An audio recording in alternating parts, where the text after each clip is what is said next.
welcome everybody to the February 12th meeting of the City Council, the business meeting. I am sitting in for the mayor this evening, who is maybe here this evening at some part during the meeting. And until then, we're going to go ahead and get started. So I'm going to start with introductions, and we'll start over with Mr. Hagman, our city attorney.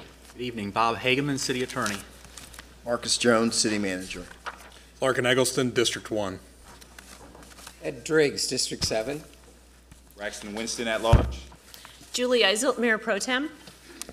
Dimple Ajmera at large. Welcome. Good evening. Luana Mayfield, District 3. Greg Phipps, District 4. Tara Fakari, District 6. Matt Newton, District 5. Emily Kunze, Deputy City Clerk.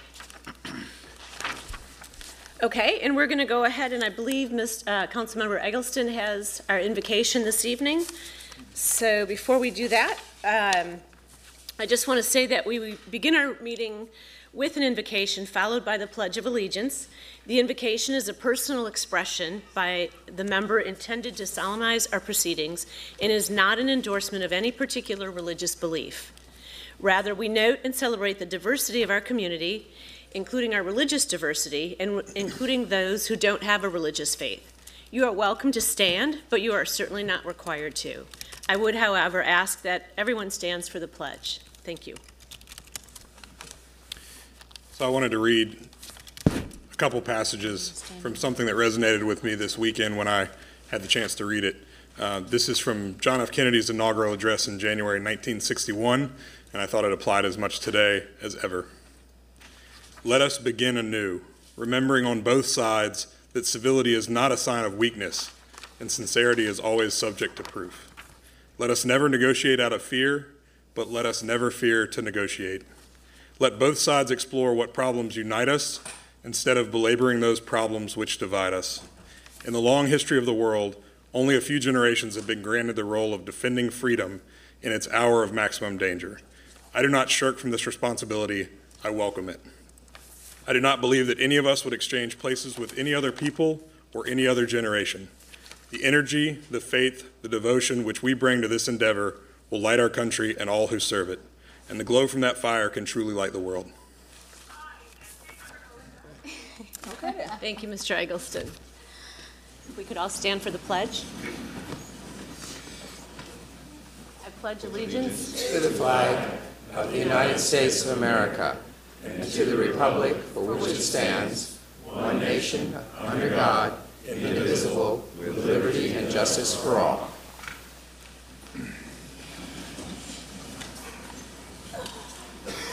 Thank you. The next thing is we're going to go ahead with the public forum. We have 10 speakers lined up this evening. Each speaker has 3 minutes to speak, and we are going to start with our first speaker. If we could have the first 3 speakers just come down and kind of line up so we can move it along.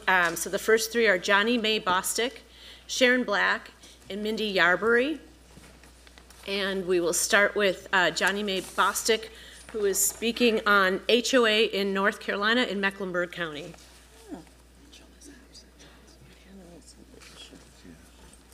Do we have Johnny Mae Bostic here? Well, then we'll go right to our next speaker. I think, isn't that her? She just didn't realize where. Are you Ms. Bostic? I'm sorry, yeah, you can go right up to the podium there. I didn't know where to go. Thank you, I'm sorry. Welcome, Ms. Bostic. Good evening. My name is Sharon Black. I'm the president of the Charlotte City Workers Union, UE Local 150. I'm a driver for Special Transportation Service. I've been a driver for 16 years. That being said, I want to say this.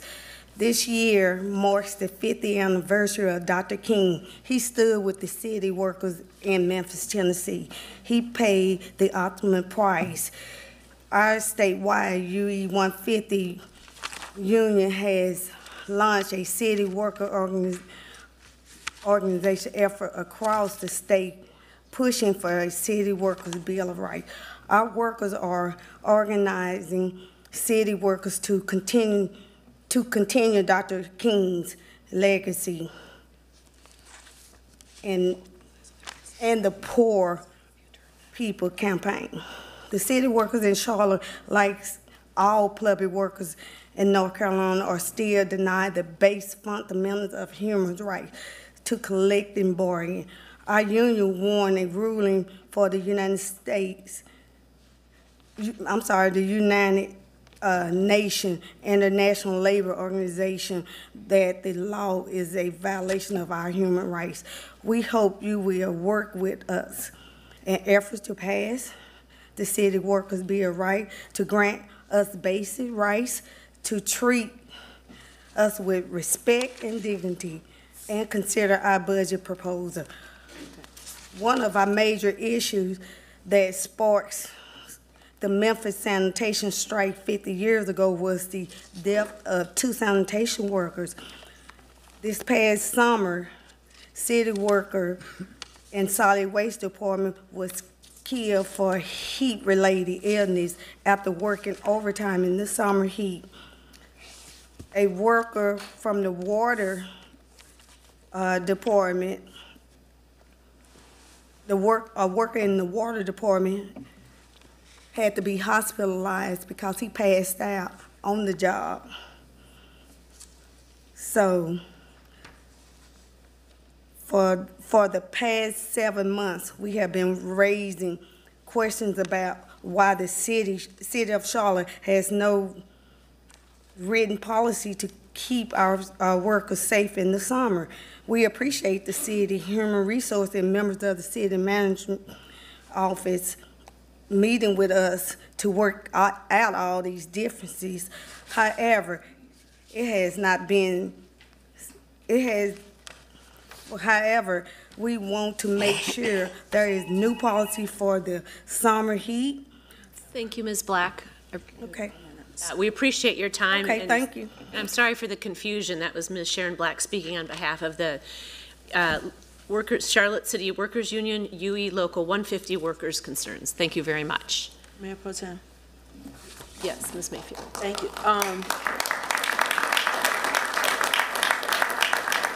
Manager Jones, can you give us an update at a future dinner briefing that was specifically address policies? Because I know we started this conversation prior to you coming on in the role as city manager, but it would be helpful to give us an updated dinner briefing, specifically addressing our written policy regarding working conditions. Thank you. We can do that. Thank you. Our second speaker is Mindy Yarbury, speaking regarding the current state of the fire department, Charlotte Fire Department. Thank you, Ms. Yarbury. Good evening. My name is Mindy Yarbury. I'm a Charlotte firefighter. I have served this city for 3.5 years. I'm at the beginning of my career with an incredible amount of learning and growing ahead of me, but I think the little I know is important. For instance, I know first to thank the community of Charlotte, Mayor and City Council members for your continuous support. That is why we're all here, and it's something worth talking about. I have the privilege of walking into your lives on your worst day. In 3.5 years, your trust in me, your gratitude when I show up or see you in the grocery store, and your appreciation after an incident is humbling. You make me feel like a hero, which is not how I view it. I'm simply doing my job, a job I swore to do for you. Without you, I would not have the opportunity to work for such a prestigious department. I am grateful we live in a world where people are free and comfortable to voice their opinions and stand up for their experiences, negative or positive. We also know the negative ones make the headlines, not the positive ones like mine and many others. I am a female firefighter. There are less than 3% of us in operations. To quote my coworker, Tawny Chambers, I do not consider myself in the minority because I have never been treated differently. I'm seen as an equal. I credit my predecessors who forged the road before me, but most importantly, the current culture and environment fostered by men and women alike in Charlotte Fire, especially my own special crew I call family. I've already worked at approximately 30 stations in my career to date. I've always had a fun and insightful shift where I learned something from someone with a different background than me. This diversity is what makes us strong as a team. We have to maintain a plethora of skills, fire science, hoses, building constructions. I could go on all night. Every station has someone whose knowledge and experience varies from our own and will answer questions when asked and are willing to train. I've never felt uncomfortable being a woman. Every firefighter has been nothing but supportive of my goal to become a good firefighter and encouraging me to think long term. If I think hard, I can recall a negative experience or something about this job I don't like, because realistically, we live in a world where nothing is perfect. However, I say that to say this, to compare that one to the hundreds upon hundreds of positive experiences I've had in my short 3.5 years speaks volumes of this department, its professionalism, and brother and sisterhood instilled here. I have attended specialty and leadership training, assisted in educational programs such as youth camps, attended conferences, asked to be on committees, just to name a few, and that's just me. All the people heading the opportunities from training to education to recruitment deserve the real acknowledgement, and those volunteering. They should be commended for all their efforts towards positive change. Realistically, I know every experience is unique. My wise captain, Stephen King, told me this job is what you make it. That is so true. There's an email in our inbox every day asking for involvement. You have to just say yes. Finally, I'm part of the new generation, the future of this department. I have seen the potential of a bright career here if I just apply myself. I truly aspire to instill that hope and excitement for our department's future with your continuous and appreciated support. Thank you for your time and listening. Thank you, Ms. Yarberry.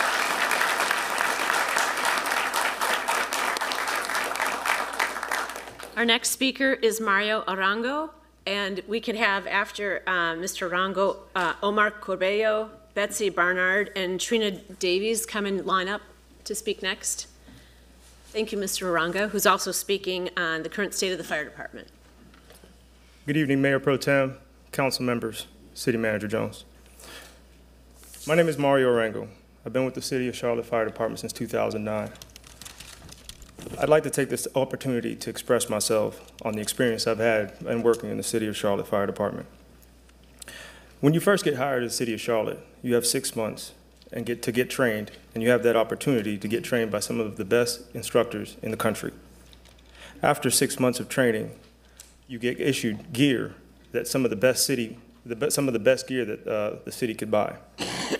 Then after that, you get to further your experience and further your firefighting experience and education, and you have an opportunity to go ahead and get a college degree while working here. You also get experience and have the opportunity to be assigned to special ops companies, which I was assigned to a special ops company in hazmat. During that time, I was able to go ahead and exercise my knowledge and experience and actually take advantage of the opportunity of being deployed to Puerto Rico as the state sent an emergency management crew from Charlotte.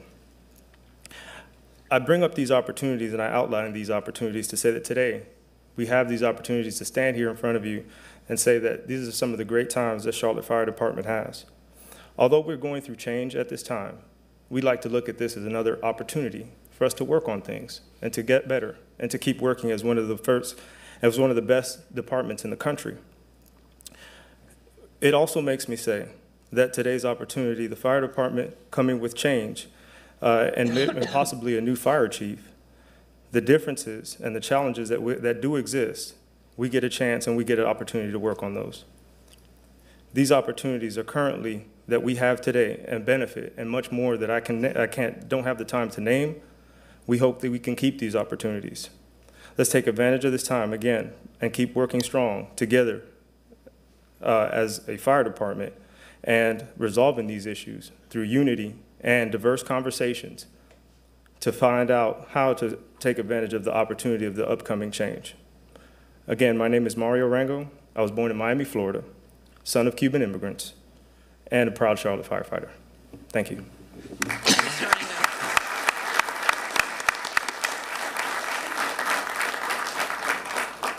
Our next speaker is Omar Corbello, also speaking on behalf of the fire department. Good evening, everybody. My name is Omar Corbello. I'm a firefighter 1 with Charlotte Fire Department, Firehouse 32. I'm here today. I would like to tell you a little bit about myself and how I ended up in the Charlotte Fire Department and what I love about the Charlotte Fire Department. I was born in Cuba in 1989. I came to the United States in 2002. I was 12 years old. From there, I graduated high school. I joined the Marines, ended up in California. From California, I deployed to Afghanistan in 2010. 6 months later, I got hit by an IED, and I came back and recovered some injuries. During that recovery time, I started focusing on pursuing a career in the fire service. From there, I was a little skeptical because of my injuries. I was like, maybe I'm not really able to make it. But I pushed forward and I continued education. 2 years after that, I met 2 firemen. One fireman from Chicago Fire Department, one fireman from Firehouse 27 here in Charlotte. These two guys guided me through a training. It was my first time ever putting firefighter gear on. This is 2013, not long ago. And they guided me through the process. They told me, and they were excited and happy with my performance. And so was I, because at that point I realized my injury was not going to affect me. I can go forward with my career. The guy from Chicago and the guy from Charlotte, man, you got to come over to our department. And I said, brother, I'm hairless. I cannot go to Chicago. I need to be in the warm weather. So I looked into the Charlotte Fire Department and the hiring process, and I thought it's a fair system. That's as fair as it gets. There's fire departments in the United States where you have to have a bachelor's degree. You have to put yourself through a fire academy. And that automatically puts people down because you can't afford to put yourself through college or academy before you even know you get hired. But in Charlotte Fire Department, everybody has an opportunity, no matter your level of education or your your economy status. You have a chance to become a fireman in Charlotte. And that's what drew me to come here. After being here for just a little over 3 years, you know, you're here, fire department is a big family, and I want to, the way I see it is like this. My fire station is my firehouse, my immediate family. Every other station in the city is where my relatives live, my cousins, my uncles, my aunts, and I go see them once in a while in this thing called timeout. Timeout is when somebody needs, a fire station needs a fireman, we have an extra, we send them over there. When I get to every fire station on timeout, the first thing they say is, how are you guys at your station? That's family. So, and that, when I go on calls, I'm always certain that I got my people with me. Within 2 minutes, I can hear other trucks coming in with more guys to help me. And that doesn't only make me feel secure, but my wife at home, she's secure. She knows I got people to take care of me. And thank you for your time. Curbelo 94181. I love the Charlotte Fire Department.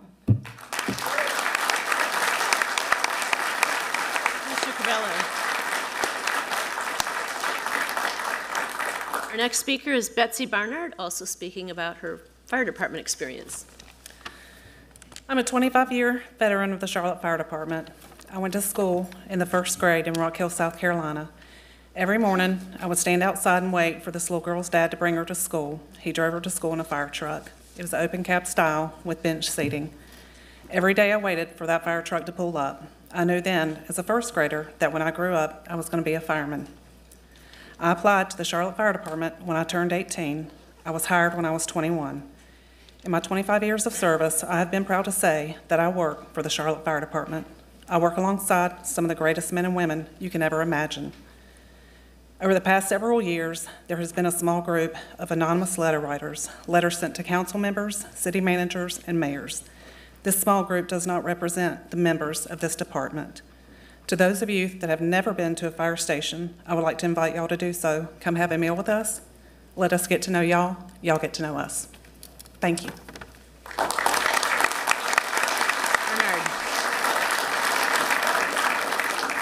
Our next speaker is Trina Davies, also from the fire department. Good evening, and thank you for your time, support, and hearing what the members of the Charlotte Fire Department have to say. My name is Trina Davies, and I have been in this great rewarding profession for over 15 years now.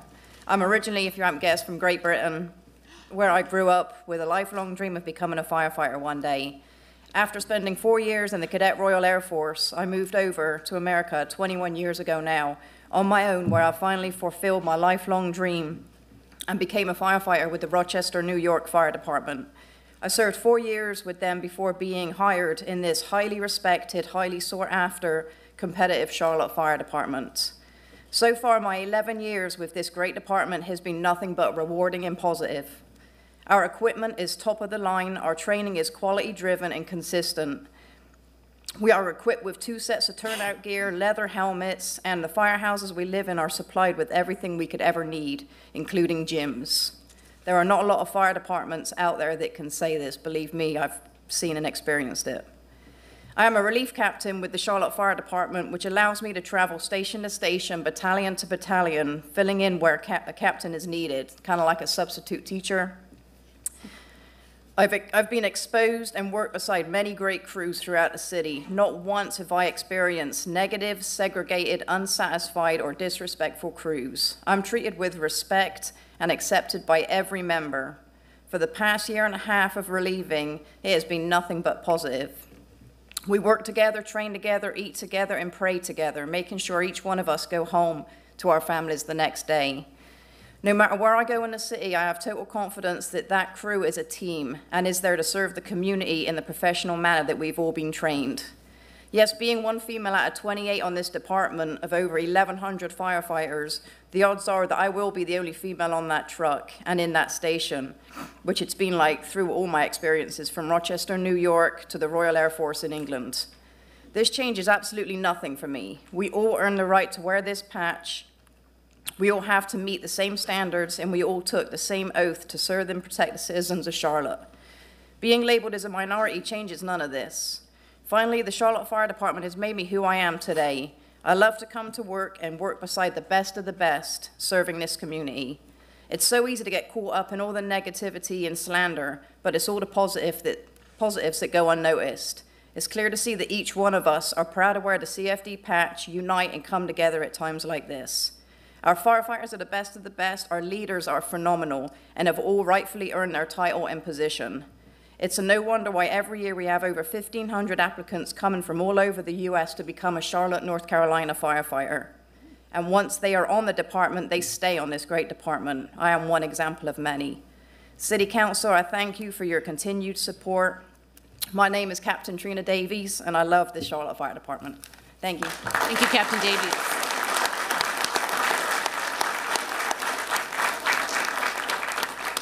Next is Fernando Rojas from the Fire Department.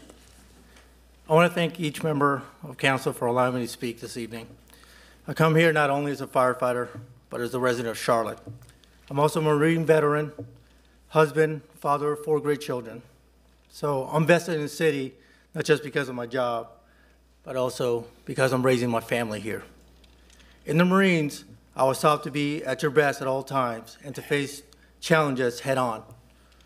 What I continue to do every day at work at Station 42 in East Charlotte. I'm very lucky to belong to such a great firehouse. When the bell rings, we all know that there's a job to be done. I can count on the firefighters next to me to do their job correctly, anything from getting a blood pressure to pulling hose at a fire. The Marines first taught me that I must trust the person next to me regardless of their background or beliefs. The same goes for this fire department. I had the honor to go into fires with the bravest people I have ever met in my life. I count on them as they know they can count on me. We form a bond, more like we form a family. Like every family, we don't agree on everything, but we do care and love each other. We are there when our babies are born, and we're there when we lose our loved ones. Since I live here in Charlotte, I get a chance to talk to neighbors and friends from all over the city. They tell me all about their experiences with the fire department. Great things are said of us even at the worst times in our lives. We have a great fire department here. This job is not an easy one. While you might have heard that there are problems, and some people might have you think all these problems are significant, in my eyes and in my experience, that could not be further from the truth. Like a big family, we all have different opinions. But that is what makes our department strong. Day in and day out, we have firefighters from the bottom throughout the top who are doing their best job to keep this department going in the right direction and keep people we serve in the front of everything we do. I also invite each member of the City Council and City Government to come to every fire station to talk to the men and women of this fire department. And you see yourself how great this fire department is. Thank you. God bless. My name is Fernando Rojas, 90842. I love the Charlotte Fire Department. Thank you, Mr. Rojas. Next we have Joseph McBride. Thank you. My name's Joseph McBride. I'm an engineer with the Charlotte Fire Department. I'd like to express how grateful I am to be able to address our city leaders and our administrators. I've been a firefighter for almost 25 years. 20 of those years have been spent with the city of Charlotte. I love my job, and this is the best place, hands down, to work, to do what we do. Ask anyone on the department, they'll pretty much tell you the same thing.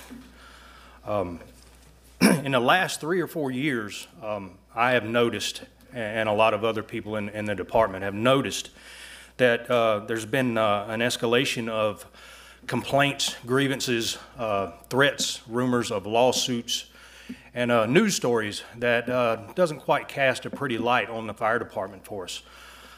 We know we have some problems, and we usually work through that within the department ourselves.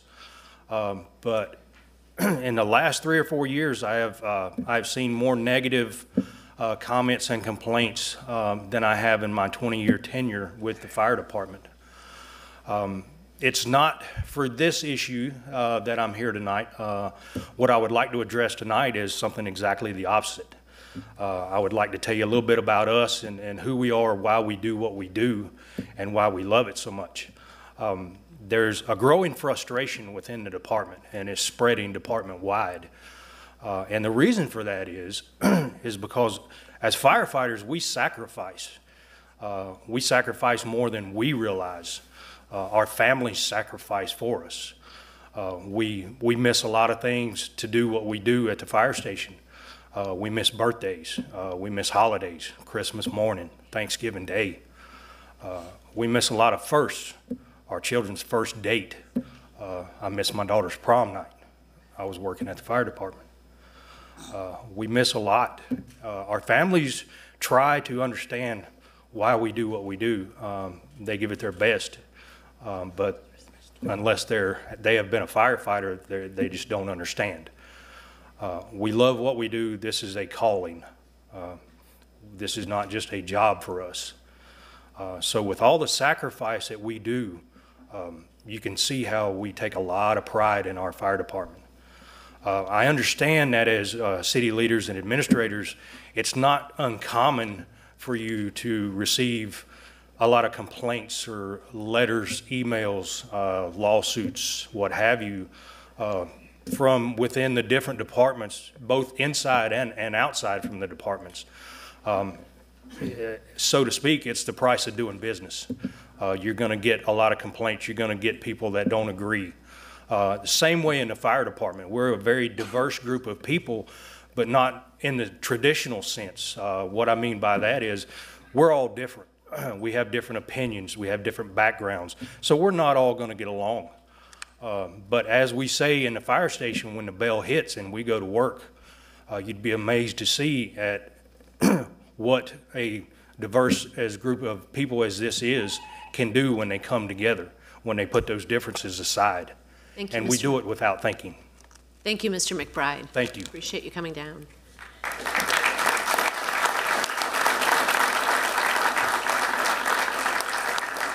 Next speaker from the fire department is Scott Hunter. Good evening, everyone. I'm Scott Hunter. I've been with the fire department for pushing 29 years now, and I hope what you've heard tonight is a little bit different, sheds a little bit different light than what you've heard in the past. As a governing body, you need to know the truth. And so with that, let me give you some facts that you may or may not know. If you remember a few years ago, the management partners came in here and did a survey. They surveyed the 22 different divisions. I don't know if you remember that or not. And in that 22 divisions, they had 95 different categories they looked at. The fire department ranked number 2 against everybody else. All the other 22, we only had 3 areas, 3 of the 95 areas that were below the city average, okay? And even at that time, the fire department was 92% loving the fire department. Also, the fire department holds 2 nationally and internationally recognitions.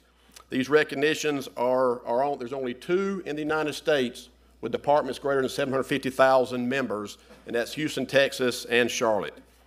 First is the ISO rating. You've heard of an ISO rating. If you've seen the fire trucks, we've got a big ISO number 1 on the side of it we're proud of. The ISO came in and they surveyed the department. We went through a bunch of thorough investigations and background checks. Out of 48,000 fire departments across the country that were inspected, your fire department was one of 132 that got a Class 1 rating. That's less than 1/3%, and it's due to these men and women behind me. The other thing is if you've ever heard of fire accreditation, your Charlotte Fire Department has been accredited 4 times in a row. This accreditation is huge. It's extremely complex. We have a group of peers, other fire chiefs that come in here, and they once again do an evaluation on your fire department. It ends up with like an 800-page report. 4 times in a row, your department has been accredited. Out of all the departments in the world, not just United States, in the world, Charlotte is only one of 233 departments that's been accredited 4 times in a row. That's simply amazing. There's talk about diversity. If you remember, if you know about the balanced scorecard, okay, our agreement with you folks, all right? The balanced scorecard says we've got to have 20%, minimum of 20% minorities in the hiring pool. Charlotte's way above that, the fire department is. Okay, we're almost double that, above the 35% mark, okay? We've increased stations. We've increased fire trucks. We've added a whole nother division to the airport to take care of that growing the airport. 123,000 calls is what you... Thank you, Mr. Hunter. Thank you. We appreciate your time, and I think just at this moment with all of you here, so many of you here, it's really an amazing sight to see all of you. I just want to take a moment to thank you all for your service to our community and to keeping us all safe. And as we think about how fast our city is growing and how stretched we are for resources, to consider that we have one of the very top rated fire departments in the world, we really want to thank you for your service and all that you do.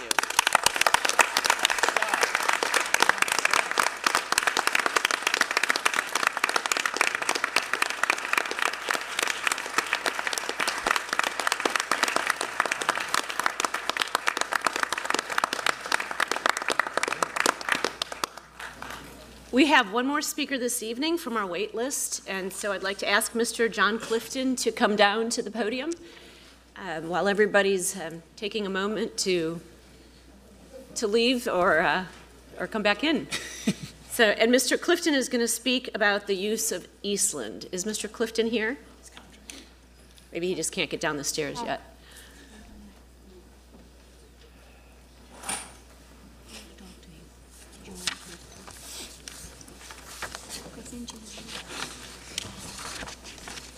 Here comes the mayor. Okay, just Yeah, in time. you know he was here. Is Mr. Clifton here? He was here. I saw him earlier.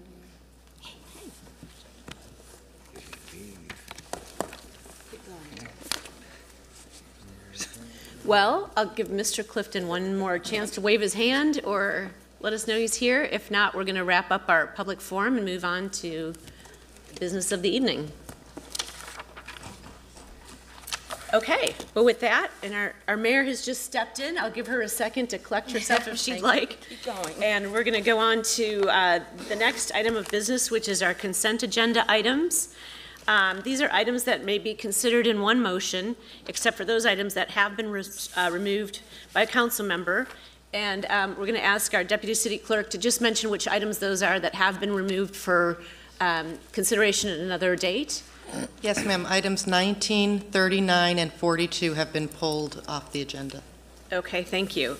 Do we have any other council members that want to talk about an issue? I think Councilmember Ajmira had one item she wanted to mention. Yes, I wanted to pull up number 24, and that's for the contract. I just wanted to highlight the investment that we are making to support our growth. So you'll see that item number 24, it's primarily used to build new water and sewer extensions to serve our new customers. The majority of these customers do not have currently access to our public water or sanitary sewer system. So this is a great initiative that we are taking to ensure that we continue to support our growth. Thank you, Councilmember. Move to approve items 19 through 42, minus those that were removed earlier. Second. All in favor, say aye. Aye. Aye. Thank you. That motion passes to pass A and B of our consent agenda items. The next thing we're going to move on to is we have a proclamation this evening, and I believe that Councilmember Mayfield is going to give us a proclamation on the Central Intercollegiate Athletic Association, also known as the CIAA. So with that, it is my honor and pleasure to read this proclamation, of which at the end I would love to present this to our head of CIAA. Whereas the Central Intercollegiate Athletic Association, CIAA, will celebrate its 73rd men's basketball tournament and a 44th women's basketball tournament. And whereas the CIAA has secured over $20 million in scholarship dollars for its member institutions over the past 14 years, averaging $1.5 million annually. And whereas the City of Charlotte will host the CIAA for the 13th consecutive year with 22 games and tens of thousands of fans and guests expected to attend over a 5-day period. And whereas this tournament provides an opportunity for the CIAA family to come to Charlotte to reunite with classmates, alumni, and friends in the vibrant atmosphere of Uptown Charlotte. And whereas Charlotte is proud to be the CIAA tournament host city to showcase our world-class customer service and Southern hospitality. And whereas the CIAA tournament provides a positive impact for the city of Charlotte through economic benefits to hotels, restaurants, rental companies, services, entertainment venues, and temporary employment. Now, therefore, I, Viola Alexander Lyles, Mayor of Charlotte, do hereby proclaim February 27th through March 3rd, 2018 as CIAA Week in Charlotte, and commend its observance to all citizens. Witness my hand in the official seal of the City of Charlotte, our Mayor, by Alexander Lyles. Thank you. And I'd like to recognize in attendance from the CIAA, our Jackie Williams, our CIAA Commissioner, Chancellor James A. Anderson, CIAA Board Chair and Fayetteville State University President, Marcus Clark, CIAA Senior Associate Commissioner, Eddie Weatherington, CIAA Associate Commissioner, and I hope I get this right, Bree Funte? Oh, she's not here. Well, of CIAA Communications, so thank you. Thank you. Please come up so that I can, shake everybody's hand, all that good stuff. Y'all stand up. Thank you. Thank you. All right. Thank you. I'm not going to shake. I have a bug, but thank you so much. Thank you so much. I'm not going to shake the bug. Okay, Jocelyn. Thank you so much for seeing you. Good to see you. Yes, I was there. That's right. The time Good has to come. see you. It's that time. All right. Congratulations. Thank you, Mayor Pro Tem. We're all looking forward to the best family reunion and the best basketball games that you can possibly have. It's truly a pleasure, and thank you so much for believing in our HBCUs and what they can do. So thank you very much. The next item on our agenda is a public hearing on a resolution to close a portion of Township Road. Is there anyone signed up to speak? No, there are no speakers. Move to With that, close. We have a public hearing that's been motioned and closed. All in favor, aye. Aye. Move adoption of the resolution to close a portion of Township Road. So moved. Second. Second. All in favor, any discussion, I'm sorry. All in favor, say aye. Aye. Any opposed? Thank you. Did we already have a city manager's report? Not yet? Mayor. I want to recognize our city manager, Mr. Jones. Thank you, Mayor and members of council. So in front of each of you, you have a notebook that has my 30-day memo on top. And so I'll go a little bit over that. We were able to have our legislative agenda review tonight as well as the infrastructure review. What we did agree upon was to present next time to the council the state piece, because we only did the federal piece tonight. On the 19th of February, there will be a zoning meeting with 15 decisions and 20 public hearings. Then on the 26th, I'll edit this a little bit because we started off with the CIP debt capacity discussion, as well as some of the bond refundings. talk a little bit about workforce development, but I'm going to add back to that the state legislative package. And then on March 5th, there's the next strategy session. And so behind the memo is a neat notebook for everybody. And within the notebook, what we have are a series of deliverables from the staff back to council. On the left-hand side, you will see the first synopsis of the retreat. The goal here is to just have something in front of you, but if you start to see in each section there are some deliverables, we'd like to confirm those deliverables at the next March 5th strategy session. But that doesn't mean that we aren't going to continue to work on all of these until we get to March 5th. And then on the right-hand side, there are 7 tabs. The first tab is the presentation that I provided at the last strategy session. The second tab shows the mayor and council all of the 92 items that were in the committees during the last year.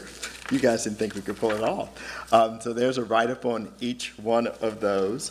The third tab we have are the remaining 17 items, the remaining items that were assigned to the manager. There are 8. We will continue to work on these so that when we get to the next strategy session, you'll have recommendations. The next tab are those 5 pending plus the 1 new policy items that are already assigned into the committee. So each one of these, there's a write-up, much like we had the other night. The 5th tab are the 10 concepts recommended for full council consideration. The difference now is you have a write-up on each one of them. And the concept, again, is get to the next strategy session. And we will continue to work on these, but some of these may be reassigned to committee. Some of these, the staff recommendation may be enough.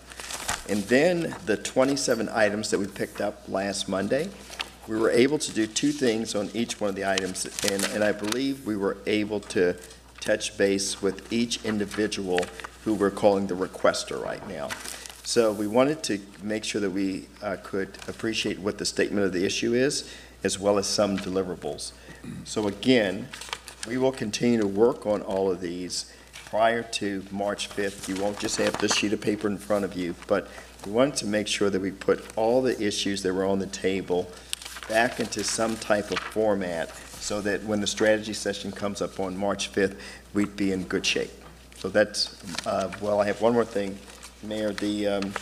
So on the strategy session on the 5th of March, the concept is that each committee will have a report out to the full body, as well as we'll talk a bit about what's in the left-hand pocket, which is feedback from the council annual strategy session or retreat.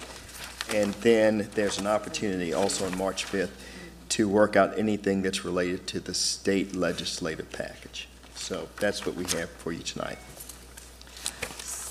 Is that? That's it. I think that's a lot, and I am very impressed that, one, you were able to compile it in a reasonable format that makes sequential order possible and as well clarity. So I know that we all will have to take a chance to look at it, and there'll probably be some feedback, but you will just take the feedback directly from council members as you hear it. But is there any question about where we're headed? Mr. Driggs. Not actually a question, but I also wanted to thank the manager, having been one of the people who called for, I didn't expect this much. It's a very helpful blueprint for us. And Mayor, I wanted to acknowledge your efforts also to rationalize our committee process. As the one who's been around for a couple of years, I think your cooperation, getting us focused and having a clearer understanding of what we're trying to accomplish is a big step. So I appreciate it. Appreciate that as well. I hope that we'll be able to move, the intent is to move to actionable items in a way that allows for debate, deliberation, but action really to do that. So did I see any comments over here? In regards, yes, Ms. Asmira. Just to, I'm looking at the ones that's assigned to city manager. What tab number is that?